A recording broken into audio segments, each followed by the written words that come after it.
Hello, everyone. Welcome to our Spotlight conversation with the Center for Justice and Law. My name is Colby Wong. I'm a senior here at Hamline University. I'm majoring in creative writing with a minor in English. Today, I'm going to be interviewing Vivian Mims and and some members of the cast here, as well as family of Juanell's chair. And I just want to introduce myself. Yep, baby, that's Vivian. Hey, Angelo, Bukwon, Taylor, Julius, Thaila, and Dr. V, and Mariah. Okay, yep, we're Davvie and Vivian. So, I just want to ask, for anyone that hasn't heard of Juanell's chair, can you tell us a little bit about it? And this Open question.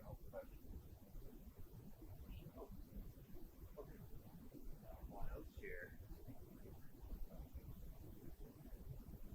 is a riveting tale of a undergrad. I'm trying to remember what it said on your card. I've been bringing those I'll around think about that description a lot. to universities. Really great things. Do I remember what I wrote? Yes. You wrote it on the card. Well, I do remember what I wrote. But let's frame that question up with you. You've been involved in 5 of the reads, Juanell's chair, and I think 5 of the episodes. You know, what's your impression? What are you getting at? Well, Juanell's chair to me, first and foremost, because of who I am, because I'm very black, it's a great insight into my family's history and a lot of the background that I had never known, especially because I'm a different generation.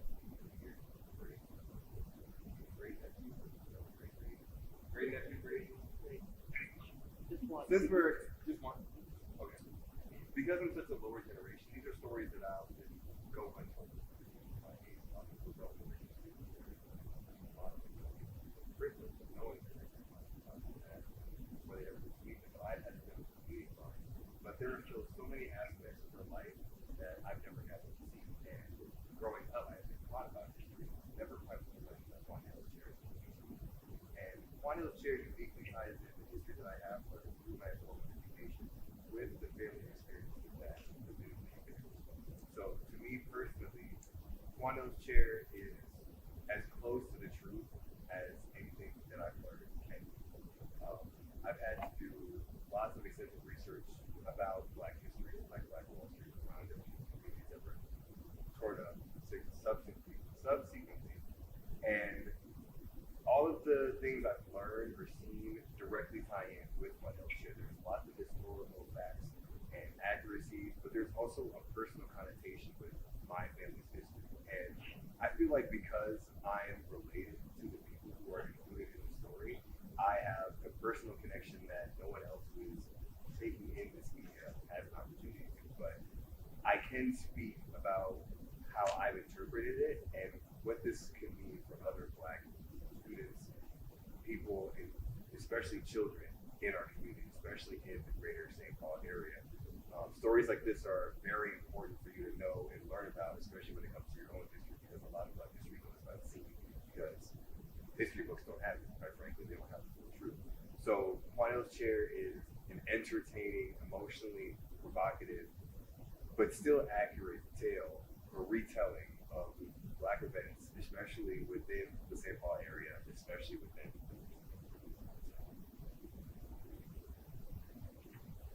Thank you. Kind of on that level, you're already going deeper, which we're already like in it. This can go even more deeper. How does kind of Juanell's chair help us to understand more about, because it is in St. Paul and so many real in Rondo, so many real places in Minnesota and even more. How does it help us understand kind of the place that we're in now in the modern day, and even things back 20 years ago, 30, 50, 100 years ago? You know, how much of that history is being understood and felt, you know, by all of us here. Well, they're not 20 years old yet, so Yeah. For myself, being involved with Juanell's chair has been a blessing in itself. I'm grateful that this has been brought to light on so many different levels. There's a lot of things that they are bring to perspective that is pretty much lost. There's very small information even out there in reference to the businesses that were Black owned, how the environment was, what the vibe was, what how there was commerce as opposed to just chaos, which is what's portrayed mainly now in the majority of things that are considered to be informative or entertainment or news, which was heartfelt for me to be able to actually read and be a part of some of this, not only in my family, but I'm also someone who's very involved with wanting to know more about my history, about the city where I'm from, about the Rondo area, about how everything came together to what I now call St. Paul, what I have for 42 years I've been here. I've learned a lot already, and I'm eager for more. But you, Bukwon? Yes, so I listen. I have the utmost respect for you guys. Y'all do something. It means to me to embrace me in the family. You know what I'm saying? And it reminds me so much of my family. And there was a lot of stories that wasn't told in our family. It wasn't done. But here you are, making literacy possible for the next generation. Like write a little story about your family, keep that legacy going. And to be a part of this is something special. To think that I come from the fear of something that I wouldn't have. If you'd asked me 2 years ago, would I be in front of, be a part of this? I was like, oh, absolutely not. I wouldn't even want to. But because y'all make this so seamless, embracing my family, oh, thank you. That's what mine is. Why do y'all think it's so important to tell the story? And kind of what is the hope for the future of the story? And where are you planning to walk? You guys see? Well, Davvie's still writing. He's writing a book now that will hopefully be a play called With an I. One of our characters, his name is Willie, with an I, and she is a main character, and he decided that this is one of the characters he wanted to go deeper with. And I told him, if God is putting your fingers to the keyboard, keep writing. If you still have it in you, keep writing, So he's in the process of doing that. And there are some other characters that we would just love to flush out. So we have 42 episodes, right? The characters in those episodes are just that. They are hilarious, they are intriguing, they are inspiring, they are dangerous, they are some of the people that you live next door to. Crime figures? And then there's that. Because we're going to be doing the crime series. Here at Hamline. That's what it's called, crime series. The crime series. Popo. You're not looking at the website. Popo and Naphtali. Naphtali. Yeah, Naphtali. Who wrote that? Yeah, but it's in the Bible. We're getting I think that to piggyback on what she's saying here, so we're at a phase right now where this is going to probably be, maybe our last read, but we have a bunch of plans in place. So it's. I like to use the analogy that we're like two track stars. We're going to run the 100. Okay, so we've done all of the training with 11 other reads. We're coming out of the locker room with our swag on, okay, and we're ready. We're ready. Our muscle memory is there. We're putting our feet in those blocks. We just need somebody to go. Okay, and we're ready to go. Okay, because Dr. Valentine said we're just beginning. I'll never forget when you first met. She said, "This is not the beginning." Yeah, here we are. That was in November. And now we're in March. And we're still gonna do something in May. And we have, but this is fun. So to answer your question, we're going where God takes us. Big stage. And God is taking us. He's taking us a lot of places right now. So I've already had some people that I've had. Is there something like you kind of want younger people to particularly know or engage with about ISC? absolutely. I personally think that, like they mentioned, having a different narrative, and we said this on KMOJ earlier today, you know, a lot of the stories out there right now is dark and depressing, and history is dark and depressing. We're bringing in dark and depressing history wins. Okay, so that's the difference, you know, and you feel good. You know, you feel good when you're done. I mean, there may be some mayhem, and, you know, they would call it a little bit of danger. And Yeah, you have those aha moments, you know what I'm saying? But you don't stay down.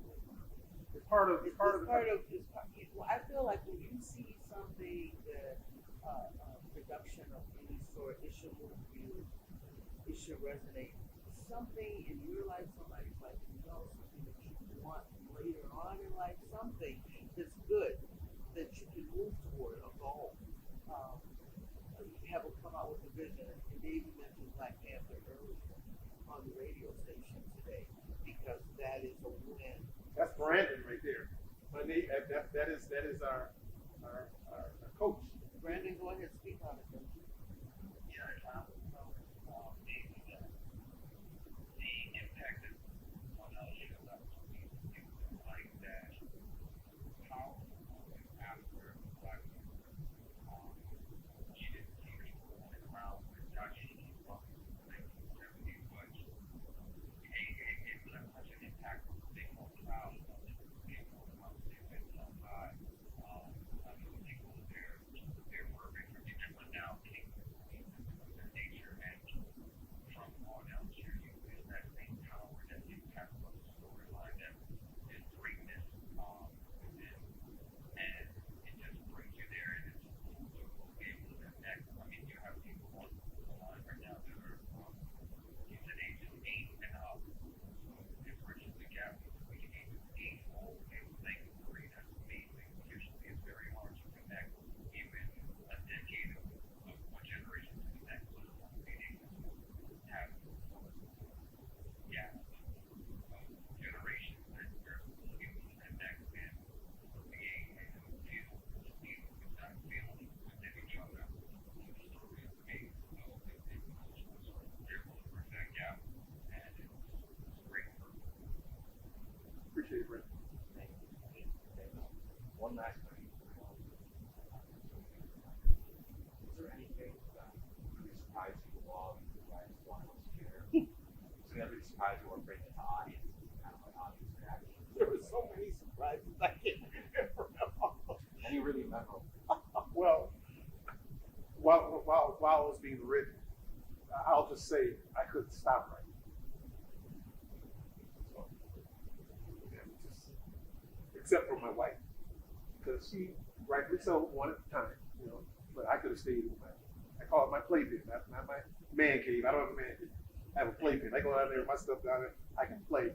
I could have stayed down there for hours, and I did, and I could not stop. So that's I guess the takeaway. When you have a passion and something that's trying to come out, and I used to tell her all the time, I just had to get these stories out, and I did, to the tune of 42, and we are where we are right now. You know what I mean? So we're going to read the crime series here at Hamline University on March 7th. You know, so be there, be square. Right here in this room. In this room right here.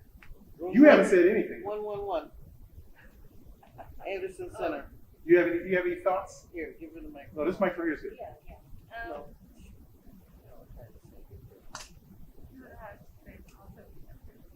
Oh, okay. Go ahead, Jayla M.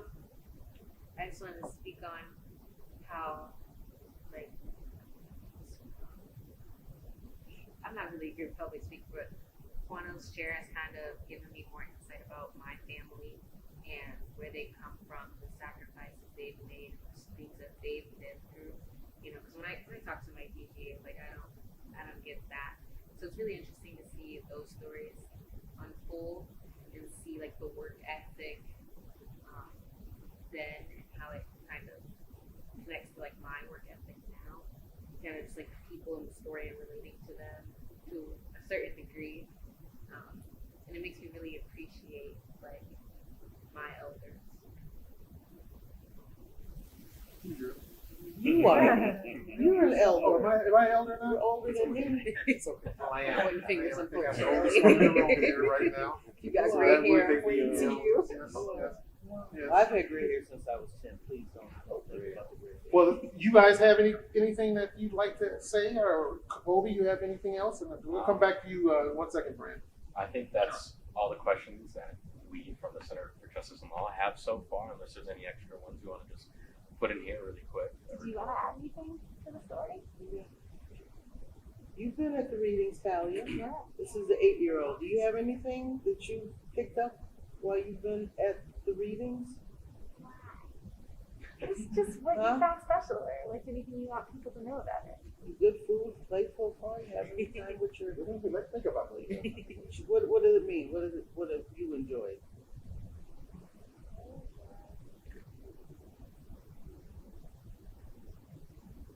Kids being there.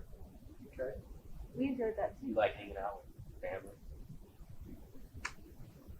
Pretty fun family. That was for a second there. Upward. All right, Brand. Let's ask some of your questions. Okay, so I would think that if it's possible that we could take like 5 minutes to write down a question that's both provoking and impactful from Juanell's chair, and then I can actually start it off with what I came up with for my question. How's that sound? I'll go get some paper. I have some.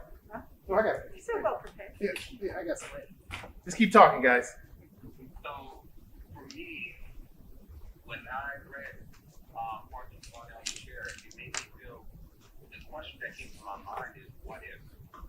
Because with the network, when Juanell's chair, people were able to drive because they put resources together and they invested into back right into the communities and level the playing field for African Americans. So my question would also be, what if today is the continuation of the network from Juanell's chair in today's society that impacts us now from the beginning to now? Anybody can jump in there.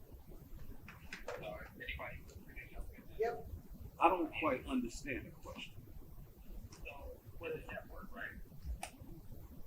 The network basically they were able to drive because they invested their money right back into the community, so that's how they were able to win. So being the fact that they took their money, invested it right back into the communities, the network, African Americans were able to thrive on those shares. So if that network continued from back then to now, what would society look like today with us having the influence financially and being able to be successful? I just have to say this is such a timely question because I spent Friday at the reparations conference here in Minneapolis, and it was really asking that question. So, one more time, Brandon, for people in the chief seats. Yeah, well, I want to hear it again because it doesn't hurt to have it because we're recording it so they can cut it up. Sure, no problem.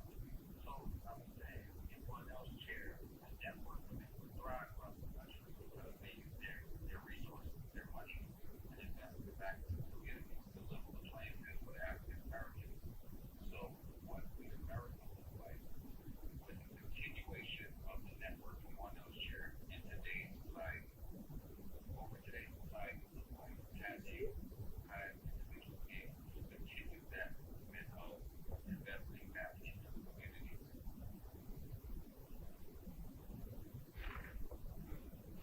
Personally, this Angelo, I could see there being a little more diversity when it comes to fashion, when it comes to language, when it comes to just overall appearance. There'd be more to the word culture than what we brought. If the network existed and was thriving, continued to be with us today, as you said. And I think that we all have our own interpretation of what it means to be like because you're everybody. We may not be the same exact way, what it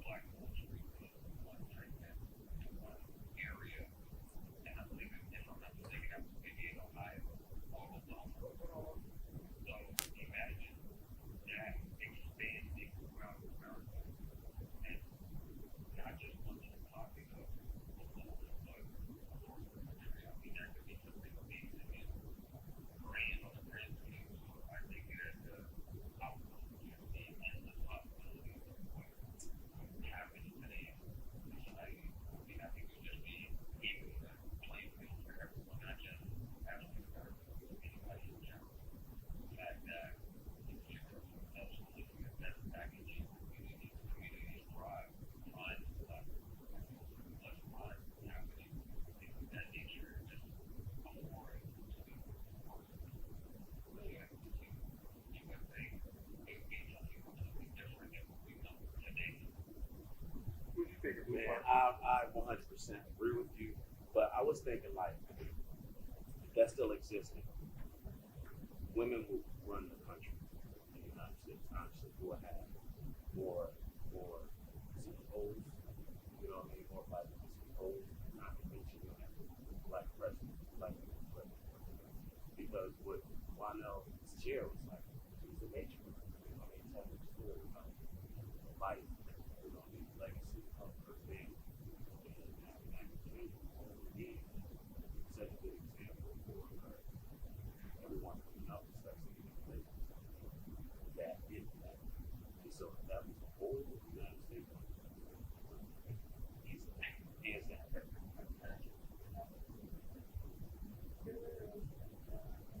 All right, they got their paper. If I may rudely interrupt you, Brandon and conversation. A really big aspect that I've been thinking about was the element of social media. That's something that like coming across the internet is that they don't have the ability to rely on other black people or lots of devices between black people that have color, different skin tones.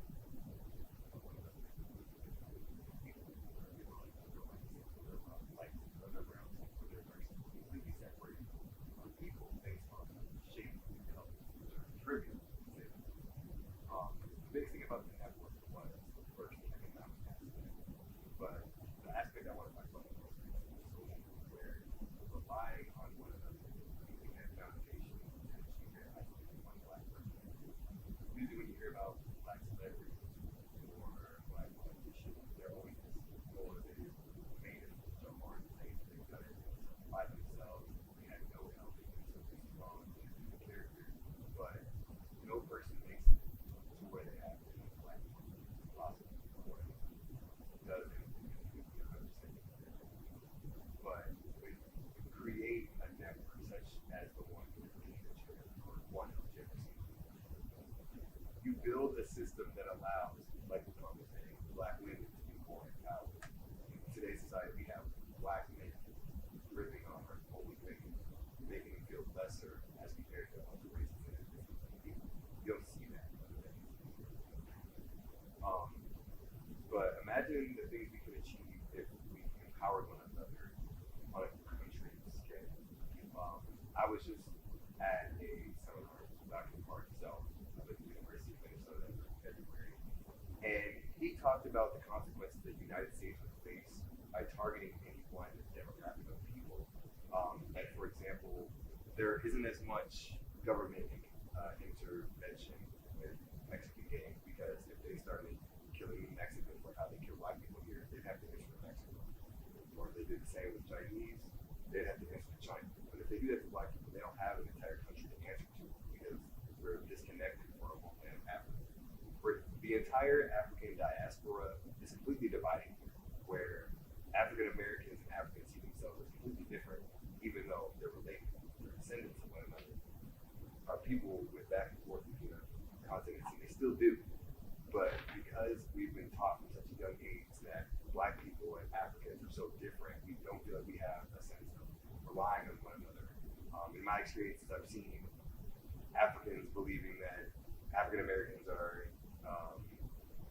undisciplined and crude, and African Americans think that Africans are savages and undomesticated. It's a very detrimental and debilitating way to look at one another when we're so closely related to one another. I think that social interdependence would really allow us to stretch further than we ever have been, because every single achievement that we've tried to make, we try to do on our own, and no one wins the battle by themselves.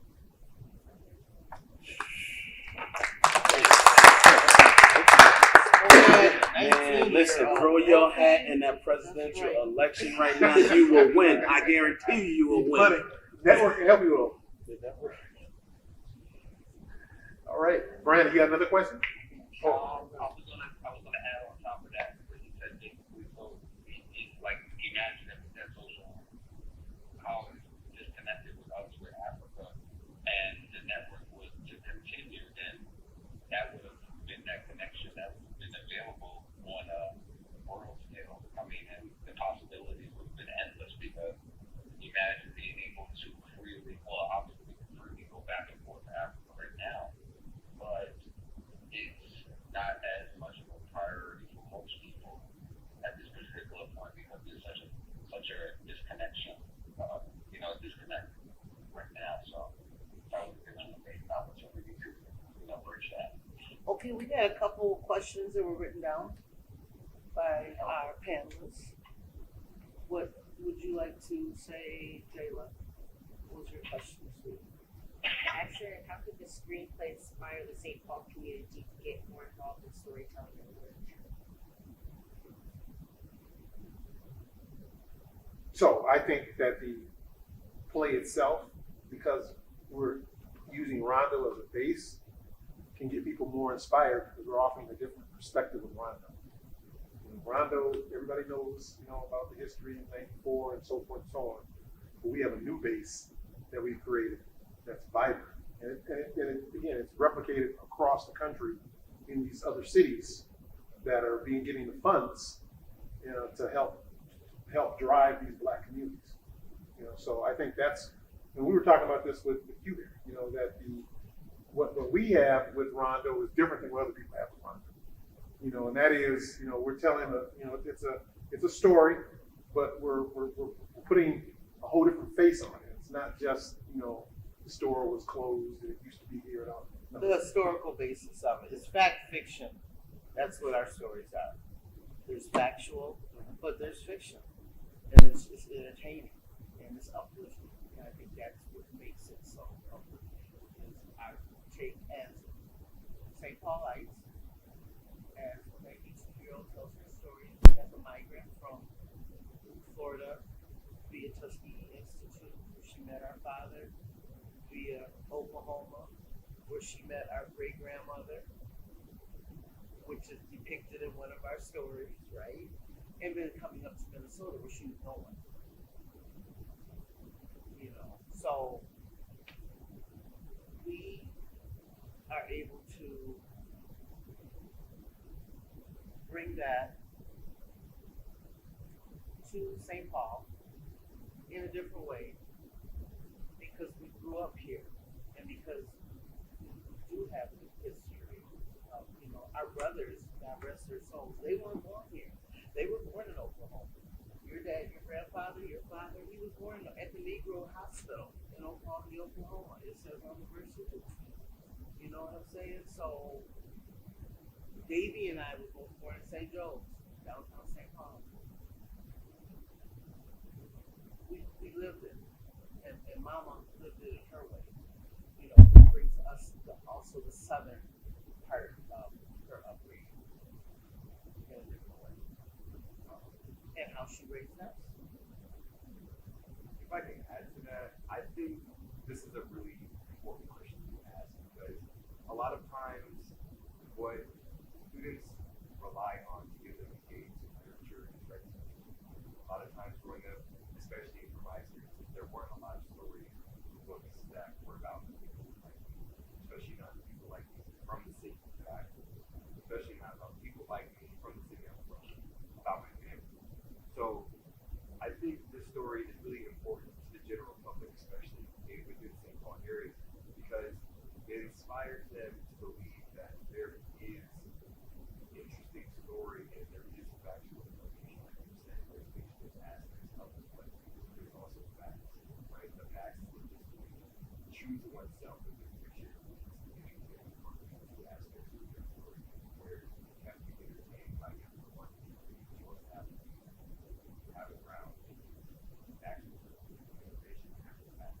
So that what you're reading can serve you more than just outside the story. You read something that is part of your convictions, it's going to engage you as you're reading something experience. But with the facts and information, it gives you knowledge to you as yourself. So I think this is really important, especially with the people that where she's getting representation in stories she's learning about. She's going to learn some crucial literacy skills from things about her family. That's why I'm very glad that you brought Thaila out here. She's maybe not fully ready to sit and have a discussion with us. The things she's learning at such a young developmental stage, me and Jayla are 18, 19 about these things. These are making absolutely pivotal changes for us. Imagine what this is like for someone who's third grade, right? These are changes that she's going to have so much earlier in life. It's going to start with so much more fun, right? We're in the same generation. We're cousins. You're a brother, our father. We're cousins on the same level. But even that small gap that's breaking the generation. You see in St. Paul, right? So I think the biggest thing that we need to be focused on is telling these kids stories that are about them. That's why you see all these white children with such high literacy rates, because they're interested in stories they're learning. Every time they open up a book, they're trying to see them. Imagine every time Thaila, she sees her grandfather, she sees her father, she sees her own. She's going to be interested in the stories about them.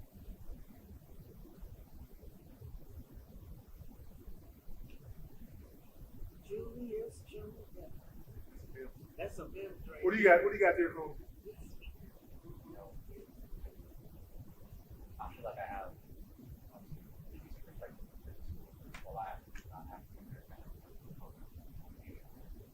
I think one thing I really relate to is talking about not being the same kind of myself on the screen or on paper or the way that I you know, I'm a book person and you know, like how a lot of acting students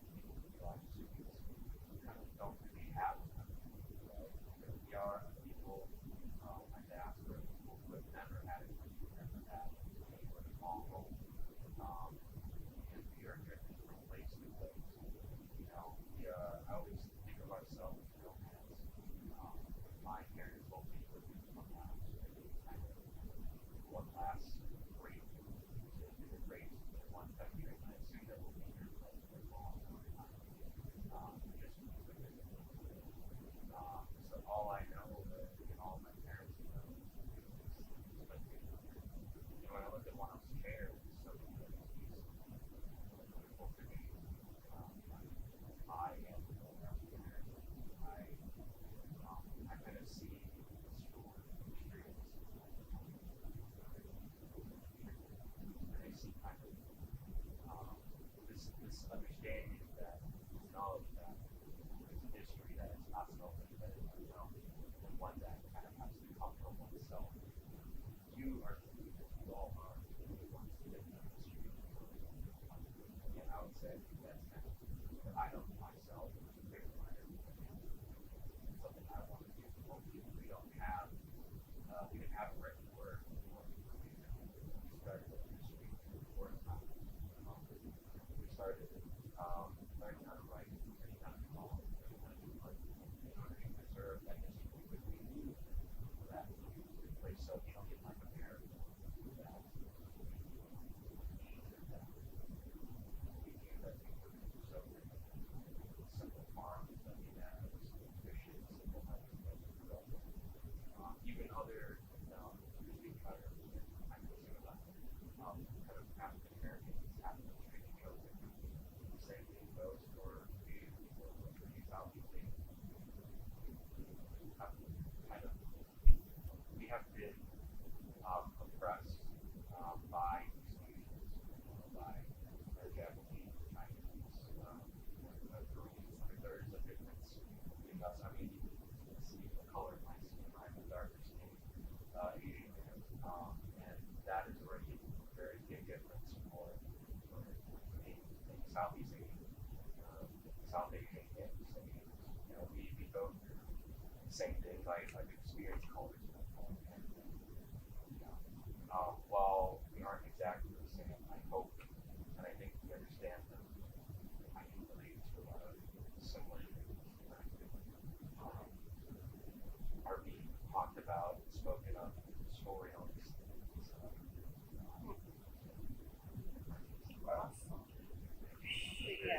Thank you so much for sharing that, and Davvie and Vivian, I think that's amazing that your story can connect not just throughout our community, but just like he said, he's from Laos and he's still able to connect and relate to it, and also to that there's that potential to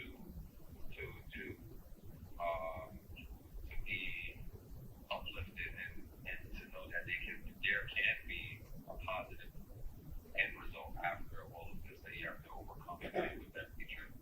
So, That's amazing that your work can connect people.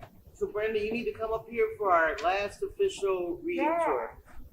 Well, and I'll just add one brief. And this is Dr. Valentine speaking now.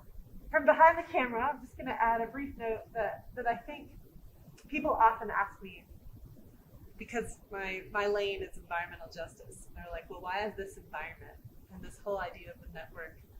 I mean, and even this narrative we often have of history is simple, especially people who've been outside of state power have incredibly sophisticated strategies for staying outside state power, for maintaining power.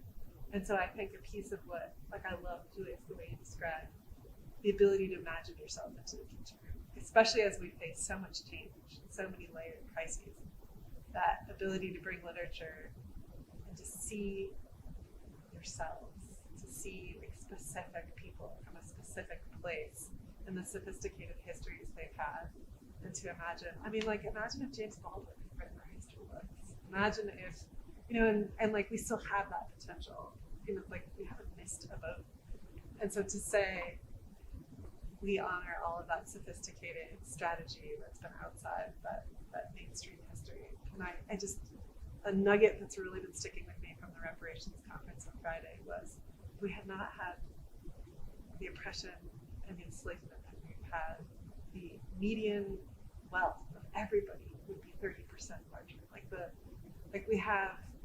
We've messed it up for everyone, and we have to heal that generational healing. It's such a part of what every generation that's represented is working on in this story. So thank you for sharing that with us.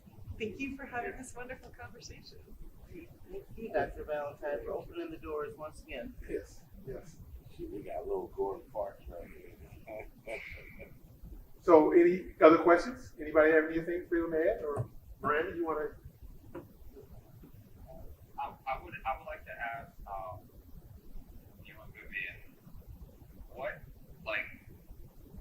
would you, if there was one takeaway that you would want them to, like your audience to be able to take away after being able to see your project, like your work done, what would that one takeaway you would want them, that message you want to portray or you want to deliver to them, what would that be? Well, for me, it would be equality, because that's what the network is about. It's not about being better. It's about giving everybody a shot. And the scenarios that we presented in the episodes back in the 50s and 60s, even though they were racist times, because they had an underground network and money to be able to maneuver, in harsh times, it leveled the playing field. I mean, with Baba and Booker and Randy and a lot of the other characters, and that's what I wanted, because growing up, Vivian and I, we didn't have that. We didn't see that. Even today, you see some of it, but you don't see enough. That's what I wanted to convey, is that we just want to have equality. So we all, and then it's all about your work. This is America, Jack.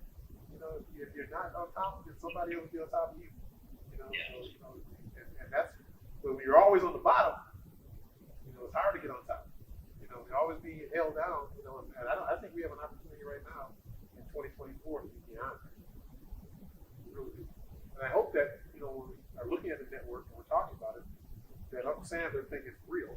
Because I don't want him coming after anybody in this room. That is a high possibility. Because it's still, you know, in people's minds, there's a lot of conspiracy theories out here. And if there's a network that is all of a sudden underground and it's real, and black people are coalescing, and, yeah, baby, it's like, that's why we're underground. Right. You know, so I can get rid of the network and put it underground because we have it. Because Hoover and everybody else, that's all good. Okay, let's go to the end. Mine would be trust.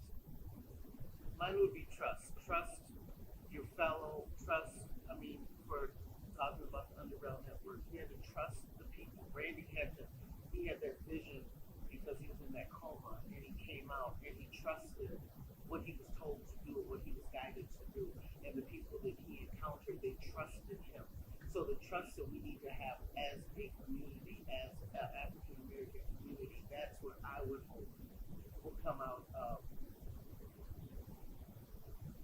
people being a part of it and being able to view and see this movie, saga, these episodes on Netflix. You know what I'm saying? Put it out there, sis. Just be able to have the trust to stop saying the light skin. I mean, that's so ingrained. I mean, that's back 400 years ago. Paper bag. You know what I'm saying? That's been so long. But the trust, now we have this new generation that is saying, hey, look, this has got to stop. So that's what I would hope comes out of the story. That we can trust our instincts, we can trust our fellow family, we can trust our community, we can trust our family.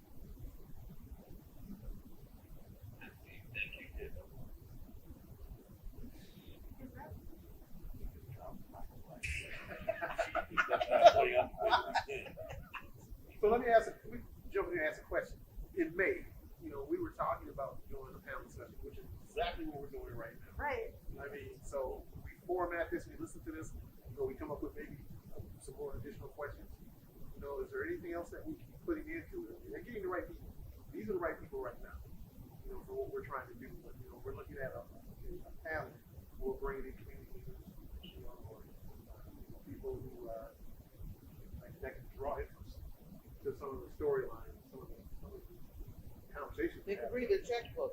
Yeah. You know what I'm saying? People In the media. who would be the headline that would draw people on that stage, right? Because this is, like I said, our last planned reading tour of our reading tour is March 7th. So we're going into a direction of, okay, now we need to direct, produce, and let's get the people in that can help get us to that next level, to that one person, or have that one person in the room. So then, if we're having a panel discussion, when we have our panel discussion, who's going to be that guest that's going to draw that caliber of people? There's lots of money in this. It's taxes up. Is that why you moved to North Carolina? It's taxes up. I don't have the amenities, you know, that I have here. The lifestyle, the longevity, projection, you know, because Minnesota has one of the highest projected longevity rates in the country in terms of lifestyle. But we got to stay frozen by that. Okay. Please, I don't know how to turn this on, but. So are we good? Do we need Brandon, more? thank you. Be here on the 7th. Love you guys. Big group.